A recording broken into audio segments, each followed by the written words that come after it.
Hello students, this is Preet Kamal and today I will be discussing about the subject details of electronic devices and circuits, and the topic of today is the multivibrators. So we will discuss the multivibrators today. Now what do you mean by a multivibrator? जैसे कि हम लोगों ने पिछले lectures में पढ़ा है, पिछले चैप्टर्स में हम लोगों ने पढ़ा है कि जो हमारे ऑसिलेटर्स होते हैं वो दो टाइप्स के होते हैं, sinusoidal oscillators and non sinusoidal oscillators, right. तो जो साइनसॉइडल ऑसिलेटर्स हैं वो हम लोग ऑलरेडी पढ़ चुके हैं कि जो साइनसॉइडल वेव्स जो हैं उनको जनरेट करते हैं, राइट। और वो जो साइनसॉइडल ऑसिलेटर्स होते हैं उनमें हमारे पास Hartley, Colpitts, RC phase shift, Wien bridge, बहुत सारे ऐसे oscillator, crystal oscillators, stability point of view जो हम लोग यूज करते हैं सारे, राइट। फिर उसके बाद अब हमारे पास किस तरह से जो ऑसिलेटर्स हैं जो नॉन साइनोसॉइडल वेव्स जनरेट करते हैं उन्हें हम बोलते हैं मल्टी वाइब्रेटर्स। तो ये जो मल्टी वाइब्रेटर सर्किट है ये एक इलेक्ट्रॉनिक सर्किट है, एन इलेक्ट्रॉनिक सर्किट जिसे हम यूज करते हैं to implement two state systems, like oscillators में यूज करते हैं। जैसे मैंने बताया अभी कि हम नॉन साइनोसॉइडल जो ऑसिलेशंस हैं, दैट मीन्स के instead of the sinusoidal wave, sine wave के अलावा जितनी भी ऑसिलेशंस हैं, जैसी भी ऑसिलेशन, स्क्वायर वेव ऑसिलेशंस हैं या सॉटूथ हैं या ट्रायंगुलर हैं, उन्हें हम डिफरेंशिएटर इंटीग्रेटर से भी जनरेट कर सकते हैं, but multi vibrator is a appropriate oscillator, non sinusoidal oscillator, right. तो उसके लिए हम इसे यूज करते हैं, along with that इसे टाइमर्स के लिए यूज करते हैं, फ्लिप फ्लॉप्स के लिए यूज करते हैं, and it is characterized by two amplifying devices. इसमें हम लोग गेट्स के साथ भी इसको बना सकते हैं, जैसे हमारे लॉजिक गेट्स होते हैं, डिजिटल में हम लोगों ने पढ़े हैं, या फिर अलॉन्ग विद दैट ट्रांजिस्टर्स के साथ बना सकते हैं, आईसी 555 के साथ बना सकते हैं, ओपएम के साथ बना सकते हैं, अलॉन्ग विद द रेजिस्टर्स और कैपेसिटर्स जो भी हम इसके बीच में यूज करेंगे उनके साथ साथ हम लोग इसे एम्पलीफाइंग डिवाइसेस के साथ इसे हम बना सकते हैं मल्टी वाइब्रेटर को। तो इसकी इन्वेंशन थी पुराने टाइम के ऊपर, जब हेनरी अब्राहम एंड एगन ब्लॉच जो थे, इन्होंने डिस्कवर किया था मल्टी वाइब्रेटर्स को इनिशियली इन 1920। इसको प्लेट कपल्ड मल्टीवाइब्रेटर उस टाइम पे बोलते थे, उस टाइम पे इसको वैक्यूम ट्यूब्स से बनाया जाता था, and its harmonics are also being used to calibrate the wave meter, उसके साथ इसको यूज किया जाता था पहले इनिशियली। लेकिन उसके बाद वैक्यूम ट्यूब्स तो अभी बंद हो गई हैं, तो अब तो इनको हम यूज ही नहीं करते, राइट। तो अगर हम क्लासिफिकेशन की बात करें कि मल्टीवाइब्रेटर्स जो हैं कितने टाइप्स के होते हैं मल्टी वाइब्रेटर्स, तो depending upon the circuit operation they are of three types. First one is astable multivibrators, second one is monostable multivibrator, and the third one is bistable multivibrator. तो अगर ए stable की बात करें तो जैसे यहाँ पे लिखा है अस्टेबल, अस्टेबल कि वो स्टेबल नहीं है, इसका मतलब कि इसमें कोई भी स्टेट स्टेबल नहीं है, अस्टेबल, कोई भी स्टेट स्टेबल नहीं है। ये जो मल्टी वाइब्रेटर है इस टाइप का ये स्टेबल ही नहीं है, राइट। उसके बाद आ गए मोनोस्टेबल। मोनो का मतलब होता है वन, तो दैट मीन्स कि one of the state will be stable and the another one will be not stable. Bistable, bi का मतलब होता है टू, तो टू का मतलब कि दोनों स्टेट्स में, जिस भी स्टेट में जाएगा उस स्टेट में ये इनडेफिनेट टाइम तक स्टेबल रहेगा। तो मल्टी वाइब्रेटर का यहाँ पे क्या मीनिंग हुआ कि जो different types of multi vibrators हैं, जो इसकी डिफरेंट क्लासिफिकेशंस हैं, उनके अंदर हमारे पास है कोई भी स्टेबल स्टेट ना हो, एक स्टेबल स्टेट हो या दो स्टेबल स्टेट्स हो। तो अब स्टेबल स्टेट्स का यहाँ पे मीनिंग क्या है? स्टेबल स्टेट्स का मतलब है कि जैसे आपका मल्टी वाइब्रेटर मैंने बताया कि नॉन साइनोसॉइडल वेव्स जनरेट कर रहा है, for example it is generating a square wave, right. तो स्क्वायर वेव में हमारे पास टू स्टेट्स होती हैं, एक पॉजिटिव मतलब कि one higher level state and second one the lower level, या वन और जीरो भी बोल सकते हैं, हायर और लोअर लेवल भी बोल सकते हैं, ठीक है। तो वो दो स्टेट्स हैं। तो अस्टेबल का मतलब वो किसी भी स्टेट में आपका ये मल्टी वाइब्रेटर जो है अस्टेबल वाला, वो स्टेबल नहीं रहेगा, किसी भी स्टेट में स्टेबल नहीं रहेगा, ना वो ऊपर स्टेबल रहेगा, ना वो पॉजिटिव साइड पे स्टेबल रहेगा, लोअर हायर साइड पे, ना ही लोअर साइड पे, वो चेंज करता रहेगा, राइट।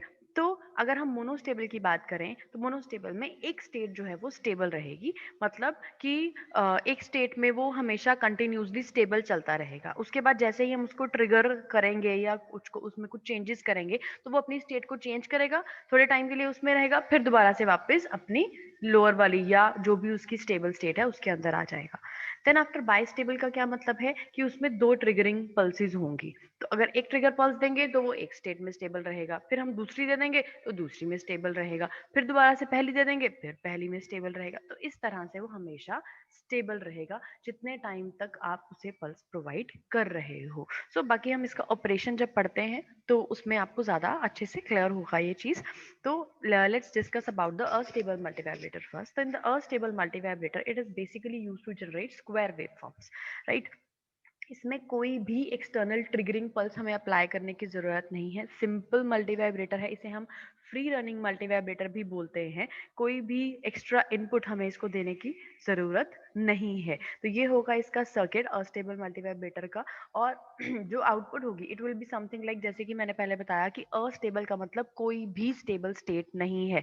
मतलब ये दोनों स्टेट्स में रहेगा लेकिन किसी में भी टिकेगा नहीं, हमेशा चेंज होता रहेगा। तो दैट मीन्स फॉर एग्जाम्पल पहले कुछ टाइम पीरियड T1 के लिए ये 0 स्टेट में है, फिर उसके बाद ये 1 स्टेट में आ जाएगा T2 टाइम पीरियड के लिए, फिर दोबारा से 0, फिर दोबारा से 1, फिर दोबारा से 0, फिर दोबारा से 1। मतलब it will continuously change its state, right. So that is why इसको हम बोलते हैं फ्री रनिंग मल्टीवाइब्रेटर। और स्टेबल मल्टीवाइब्रेटर का दूसरा नाम है फ्री रनिंग मल्टीवाइब्रेटर। अगर आप इसका सर्किट देखें ध्यान से, astable circuit it consist of two transistors. इसके अंदर दो ट्रांजिस्टर्स हैं। हर एक मल्टीवाइब्रेटर सर्किट के अंदर दो ट्रांजिस्टर्स होंगे, राइट। इनको क्रॉस कपल तरीके से फीडबैक के फॉर्म में कनेक्ट किया गया है। And there are two capacitors and four resistors जो इसके अंदर यूज किए गए हैं। अब आप यहाँ पे ध्यान से देखो कि सर्किट जो है वो एक तरह से एम्पलीफायर सर्किट की तरह ही है, लेकिन डिफरेंस क्या है कि इसमें दो ट्रांजिस्टर्स को back to back feedback networks में कनेक्ट किया गया है। So you can see here, जैसे यहाँ पे वीसीसी सप्लाई है, दिस R1 और R2 के थ्रू वीसीसी सप्लाई कहाँ जा रही है, इन दोनों के बेस पे जा रही है। और इनकी जो आउटपुट है वो इस रजिस्टर, जो आउटपुट रजिस्टर्स है RL2 या RL1, इनके थ्रू, और C2, L और C, या R1 और C2 और R2, सॉरी R1 और C1 और R2 और C2, इन दोनों के कॉम्बिनेशन से वो कहाँ जा रही है सप्लाई आपके जो यहाँ से आउटपुट आ रही है वो फर्स्ट के बेस में जा रही है, जो Q1 की आउटपुट आ रही है वो Q2 के बेस में जा रही है। दैट मीन्स कि दोनों ट्रांजिस्टर्स की जो आउटपुट्स हैं वो दूसरे दूसरे दोनों ट्रांजिस्टर्स के बेस पे कनेक्ट हो रही हैं, राइट।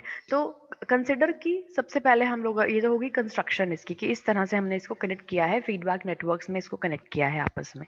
तो अगर हम इसकी वर्किंग की बात करें तो कंसिडर Q1 इज ऑन। तो लेट्स कंसिडर फर्स्ट, इनिशियली हम लोग कंसिडर करते हैं कि Q1 और Q2, वैसे तो हमने सेम ट्रांजिस्टर्स यूज किए हैं, सेम कॉन्फ़िगरेशन है, same voltage, same resistance and everything same है इनका, राइट। लेकिन अगर हम इसे मान लो कि हम इसे यूज कर रहे हैं Q1 ट्रांजिस्टर को, और ये जो ट्रांजिस्टर है आपका, फॉर एग्जांपल कि इसकी जो वेव्स है, इसकी जो सिग्नल है, जो करंट है, जो वोल्टेज है, वो थोड़ा सा जल्दी इसको ट्रिगर करवा रहा है। तो सबसे पहले क्या होगा, Q1 ट्रांजिस्टर जो है वो वर्क करना स्टार्ट करेगा।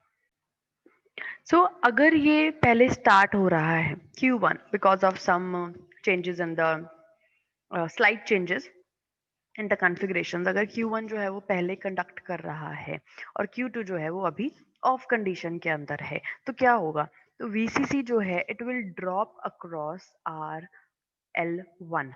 यहाँ पे जो VCC है वो ड्रॉप होगी, हेंस तो VC1 इज इक्वल्स टू 0। तो VC जो 1 है यहाँ पे वो 0 के बराबर हो जाएगा। और एट पॉइंट A, ये जो पॉइंट है ये किस पोटेंशियल पे होगा, ग्राउंड पोटेंशियल के ऊपर, क्योंकि ये ऑन कंडीशन के अंदर है। तो ये पॉइंट जो है वो डायरेक्टली शॉर्ट हो जाएगा ग्राउंड के साथ। और जो VC2 है, यहाँ पे जो वोल्टेज जनरेट हो रही है, that will become equal to the VCC, right. तो वो इसके बराबर हो जाएगी।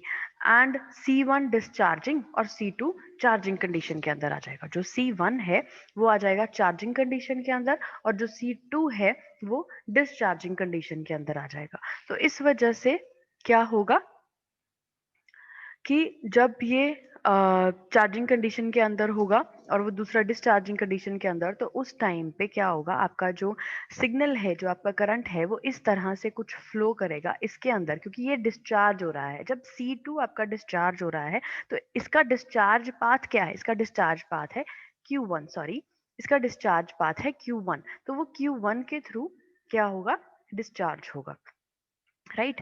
तो अब यहाँ पे क्या हो रहा है कि यहाँ पे हमने ये जो पॉइंट ए है, this is at the ground potential. तो अगर ये पॉइंट एट ग्राउंड पोटेंशियल है, तो ये जो Q1 है it is in working condition. तो यहाँ से जब C2 आपका डिस्चार्ज होगा, तो वो डिस्चार्जिंग कंडीशन में Q1 के थ्रू डिस्चार्ज होगा। तो जैसे जैसे ये Q1 के थ्रू डिस्चार्ज होगा, यहाँ पे क्या हो रहा है, यू कैन सी हेयर कि यहाँ से अगर VCC जो है वो रिड्यूस हो रही है, जो V ऑन है, यहाँ पे सिग्नल जो है, करंट जो है वो फ्लो करना, वोल्टेज जो है वो फ्लो करनी स्टार्ट कर रही है, वोल्टेज अक्रॉस इसके प्रोड्यूस हो रही है। जब VCC VC2 में जब वो जनरेट होगा, तो VB2 जो सिग्नल है आपका, वो एक नेगेटिव पल्स के अंदर चला जाएगा। तो मतलब यहाँ पे जो Q2 है उसके अंदर जो सिग्नल है वो नहीं आ रहा है, क्योंकि C1 अभी चार्जिंग कंडीशन के अंदर है, वो अभी चार्ज हो रहा है। Q2 में कोई भी सिग्नल नहीं जा रहा है, Q2 ऑफ कंडीशन में था, Q1 ऑन कंडीशन में था। अब जैसे जैसे यहाँ से सिग्नल जो है वो पास करेगा, तो वैसे वैसे यहाँ से वोल्टेज जो है वो इंक्रीज करना स्टार्ट करेगी RL1 के थ्रू।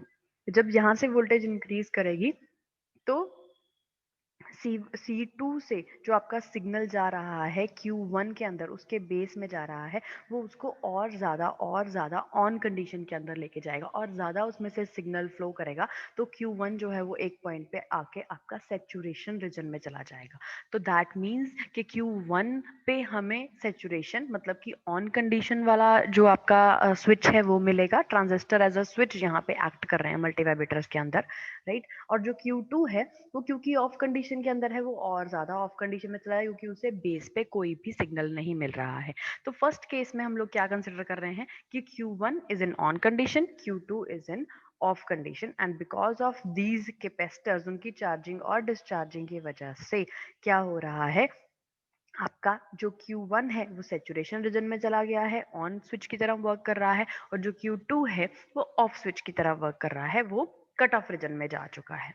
अगर हम लोग नेक्स्ट पॉइंट को कंसिडर करें, तो नेक्स्ट पॉइंट में हम कंसिडर कर रहे हैं कि अगर मान लो Q2 ऑन है और Q1 जो है वो ऑफ कंडीशन में चला गया है, तो क्या होगा कि VCC जो है वो RL2 के अक्रॉस ड्रॉप हो जाएगी। अब यहाँ पे VCC ड्रॉप होना स्टार्ट हो जाएगी, क्योंकि Q2 ऑन कंडीशन में है और Q1 ऑफ कंडीशन के अंदर है।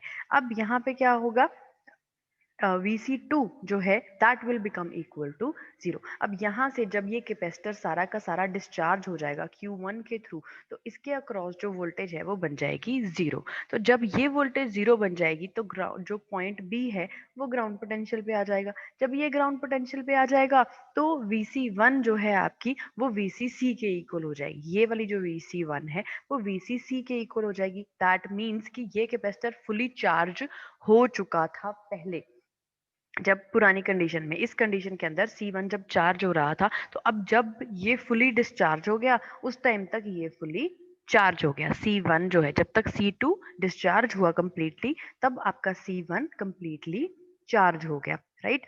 जब ये कंप्लीटली चार्ज हो गया, VCC के बराबर पहुंच गया, तो अब इसने क्या होना है, डिस्चार्ज होना है। अब इसने डिस्चार्ज किसके थ्रू होना है, Q2 के थ्रू डिस्चार्ज होना है। अब जैसे ये Q2 के थ्रू डिस्चार्ज होना स्टार्ट होगा, तो क्या होगा, Q2 की बेस पे आपको सिग्नल मिलना स्टार्ट हो जाएगा। जब Q2 के बेस, Q2 किस में था, कट ऑफ रीजन में।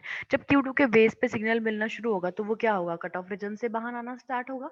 वो ऑफ कंडीशन से, ऑफ स्टेट से ऑन स्टेट में आना स्टार्ट हो जाएगा। तो जैसे ही ये ऑन स्टेट में आना स्टार्ट होगा, तो क्या होगा, ये जो पॉइंट बी है ये ऑन स्टेट में आ रहा है, ये ग्राउंड पोटेंशियल पे जा रहा है। ये अगर ग्राउंड पोटेंशियल पे जा रहा है, तो यहाँ पे जो आपका सिग्नल है, वो जो बी है वो ग्राउंड पोटेंशियल पे पहुंच रहा है। जब ये ग्राउंड पोटेंशियल पे पहुंच रहा है, तो इसका मतलब जो RL2 है, इसके अक्रॉस सारी वोल्टेज जो है वो ड्रॉप हो रही है, इसके अक्रॉस सारी वोल्टेज ड्रॉप हो रही है, राइट। और जो आपका C2 है वो डिस्चार्जिंग कंडीशन में है, और जो C1 है वो चार्जिंग कंडीशन के अंदर है। तो इस तरह से आपका जो Q2 है, अब ये ऑफ स्टेट से ऑन स्टेट में आ गया, और जो आपका Q1 है वो ऑन स्टेट से ऑफ स्टेट में चला गया, क्योंकि अब ये जब C2 प्रॉपरली डिस्चार्ज हो चुका है, तो अब C2 के थ्रू इसको कोई भी वोल्टेज नहीं मिल रही है, और RL2 के अक्रॉस ऑलरेडी वोल्टेज ड्रॉप हो रहा है। वोल्टेज जो है वो ड्रॉप हो रहा है मतलब कम हो रहा है। जब वो कम हो रहा है तो अगर इसको कम वोल्टेज मिलेगी तो ऑब्वियसली ये सैचुरेशन रीजन से वापस एक्टिव रीजन में और एक्टिव रीजन से वापस कट ऑफ रीजन में आना स्टार्ट कर देगा।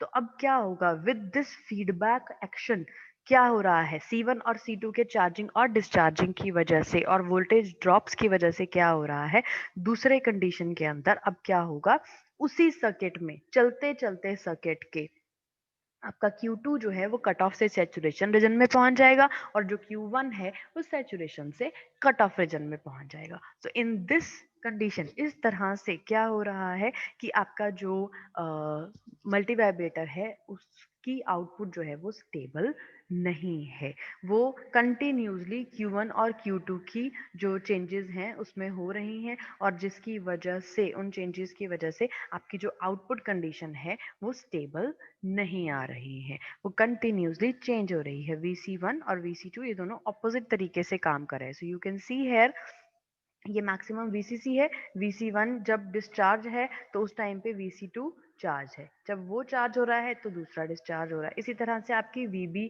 जो आपका बेस वोल्टेज है 1 और 2 का वो भी ऑपोजिट डायरेक्शन में वर्क कर रहे हैं। तो जब Q1 का ट्रांजिस्टर का बेस वर्क करेगा Q2 का नहीं करेगा, Q2 का करेगा Q1 का नहीं करेगा, राइट। तो जब ये दोनों ऑपोजिट रिलेशनशिप में होंगे एक दूसरे के साथ तो उसी तरीके से आपकी जो आउटपुट सिग्नल है वो इसी तरीके से आएगा कि एक टाइम पे Q1 ऑफ है तो Q2 ऑन है, दूसरे टाइम पे Q1 ऑन है तो Q2 ऑफ है। तो इस तरह से Q1 और Q2 के कलेक्टर साइड्स के ऊपर जो आपके ट्रांजिस्टर्स हैं वो T1 और T2 इक्वल टाइम पीरियड के लिए ऑन और ऑफ हो रहे हैं बिकॉज ऑफ द जो पेयर हमने यूज किया है R1 और C1 का या R2 और C2 का वो एग्जैक्टली सेम तरीके से वर्क कर रहे हैं, उनका टाइम पीरियड एग्जैक्टली सेम है और टोटल टाइम पीरियड T के लिए इनका जो ड्यूटी साइकिल है वो वर्क करता है।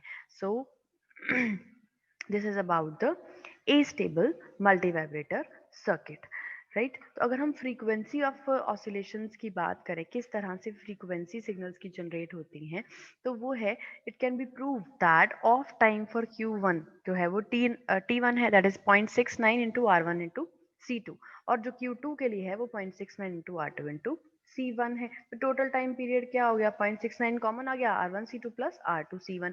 अगर R1 और R2 और C1 और C2 की वैल्यूज एग्जैक्टली सेम हो तो सिमेट्रिकल में वो T की वैल्यू क्या हो जाएगी 1.38 RC के बराबर हो जाएगी क्योंकि वो ट्वाइस हो जाएगा। तो अगर हम फ्रीक्वेंसी की बात करें तो it will be reciprocal of time, so that will be 1 upon 1.38 RC and that is equals to 0.7 R over RC। तो इसके बराबर आपका जो ए स्टेबल मल्टी वाइब्रेटर की अगर हम फ्रीक्वेंसी ऑफ ऑसिलेशंस की बात करें कि जिस भी तरीके से ये नॉन साइनोसॉइडल वेव्स जनरेट कर रहा है, स्क्वायर वेव्स जनरेट कर रहा है, अस्टेबल वेव्स जनरेट कर रहा है, और तो उसका जो टाइम पीरियड है जो उसकी फ्रीक्वेंसी है वो किस पे डिपेंड करेगी, आर और सी की जो भी वैल्यूज आपने यूज करी हैं उनको अगर हम 0.7 से डिवाइड कर दें तो that will be the A stable multi vibrator, उसकी फ्रीक्वेंसी उतनी हो जाएगी, उसके सिग्नल्स की फ्रीक्वेंसी जितने कौन सी फ्रीक्वेंसी का स्क्वायर वेव जनरेट कर रहा है that will depend upon that particular thing 0.7 divided by RC। Okay. और अगर हम एप्लीकेशंस की बात करें तो इसे हम यूज कहाँ पे करते हैं, ए स्टेबल मल्टी वाइब्रेटर्स को हम कहाँ पे यूज करते हैं, they are used in the applications where